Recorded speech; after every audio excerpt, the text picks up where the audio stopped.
Olá pessoal, tudo bem? Vamos agora em rumo a mais uma videoaula com a disciplina de língua portuguesa e hoje nós vamos estudar um pouquinho sobre os sinais de pontuação. Aí vem aquela perguntinha: para que existem os sinais de pontuação? Para que eles servem? A gente sabe que a escrita é a representação da fala, como nós aprendemos na aula passada. E os sinais de pontuação, elas vêm para representar a intenção da fala.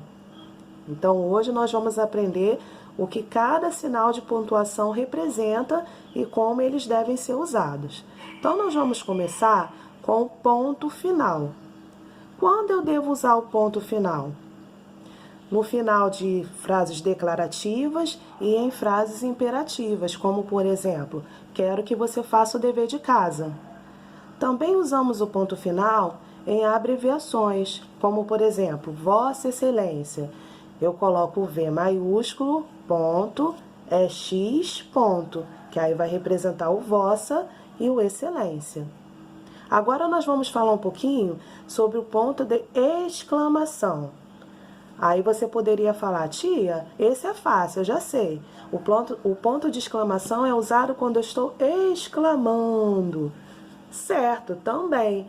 Mas o ponto de exclamação ele pode ser usado para expressar alegria, surpresa, indagação, espanto, admiração, susto. Então a gente pode também recorrer a esse recurso para estar pontuando a frase com ponto de exclamação. E ele também é usado em interjeições. Mas o que são interjeições? São palavrinhas que exprimem sentimentos. Sentimentos esses que podem ser emoção, espanto. Exemplos dessas palavrinhas que eu estou falando. Exemplos de interjeições. Ué, espanto, né? Ai, dor. Alegria. Psiu, quando estou querendo chamar alguém. E outras mais, ok? Agora nós vamos ao ponto de interrogação. Quando eu devo utilizar o ponto de interrogação? Quando eu estou fazendo uma indagação ou um questionamento. Exemplo, qual é o seu nome? Estou fazendo uma indagação. Questionamento. Exemplo, por que você não limpou a casa toda hoje? Então, estou questionando. Então, o ponto de interrogação, ele pode ser usado nessas situações. Agora vamos falar da vírgula. Quando eu devo usar a vírgula? Eu uso a vírgula quando eu desejo isolar o vocativo do restante da frase. O que é o vocativo? O vocativo é aquela palavra ou expressão que separa um nome ou o adjetivo relacional ao nome do restante da frase. Exemplo, Maria, vírgula, vem cá. Então, eu separei o vocativo, que é Maria, do restante da frase.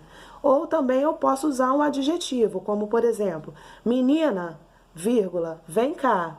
Então, no caso aqui, o meu vocativo é menina. Eu separei do restante da frase. Eu uso também a vírgula para isolar o aposto do restante da frase. O que é o aposto? É quando eu tento explicar quem é o sujeito, o que ele está fazendo. Um exemplo, Thelma, professora do 4º ano. Então, eu falei quem é o sujeito da frase, que é Thelma, e o que ela é, professora do 4º ano. Então, quando acontecem esses casos, eu uso a vírgula. Também uso a vírgula para isolar a data do endereço, como, por exemplo, Pilar, vírgula, dia 30 de abril de 2020. Então, eu uso também esse recurso nesse caso. E também para enumerar algumas coisas, como, por exemplo, fui ao mercado e comprei arroz, vírgula, feijão, vírgula, batata, vírgula, carne, vírgula, e sabonete, ponto. Aí terminei a minha frase. Então, a vírgula, ela é usada nesses casos. Agora, nós vamos falar um pouquinho sobre o ponto e vírgula.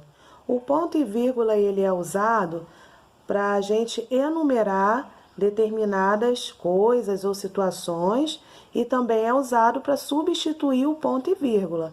Exemplo: preciso arrumar na minha casa 2 pontos. Aí eu começo a listar a cozinha, ponto e vírgula, o banheiro, ponto e vírgula, a garagem, ponto e vírgula, o quintal, ponto e vírgula, e também a varanda. Então, quando acontecem essas situações, eu uso o ponto e vírgula. Agora nós vamos falar sobre os 2 pontos. Quando eu devo usar essa pontuação? Eu uso quando eu quero abrir um diálogo em um texto, como por exemplo, e Camila disse, 2 pontos, vamos à casa do João?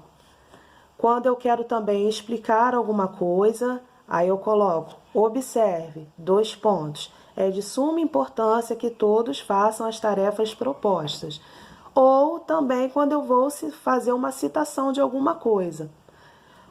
Por exemplo, o ministro da Justiça comentou, 2 pontos. Também eu uso essa pontuação, tá? Agora nós vamos falar sobre o travessão, que é uma pontuação que acompanha muito os 2 pontos nos textos. Sempre que tiver um diálogo, uma conversa, essas 2 pontuações andarão juntas. Como, por exemplo, e Camila perguntou a João. Coloquei o travessão, né, no início da frase, porque eu estou iniciando um diálogo. Aí, quando o João for responder, eu coloco novamente o travessão. E João respondeu, 2 pontos. Aí, travessão, eu escrevo o que ele respondeu. Pode sim, pode ir à minha casa mais cedo. Agora, nós vamos falar sobre a aspa. Quando eu devo usar a aspa? Eu devo usar a aspa em palavras estrangeiras, em gírias, em palavras que indicam ironia, como, por exemplo, feedback. Feedback é uma palavra estrangeira, então quando ela é inserida em alguma frase, eu preciso colocar a aspa. Quando eu estou fazendo uma inonia, essas crianças são os anjinhos, né? Quando, na verdade, a palavra anjinho está querendo expressar outra coisa, então eu uso também a aspa, ok? Agora nós vamos falar também sobre os parênteses. E o que falar dos parênteses? Quando eu devo usar os parênteses? Eu posso usá-los todas as vezes que eu vou fazer uma referência a algum livro ou quando eu vou fazer uma citação de algum texto, indicando que tem texto antes e depois. E para finalizar, nós vamos falar das reticências. Quando eu devo usar as reticências?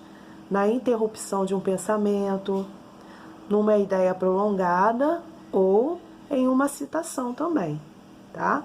Então, por aqui a gente termina e na nossa aulinha online eu vou acabar, né, de estar explicando, reforçando as questões das pontuações. Fiquem com Deus e até o próximo vídeo aula.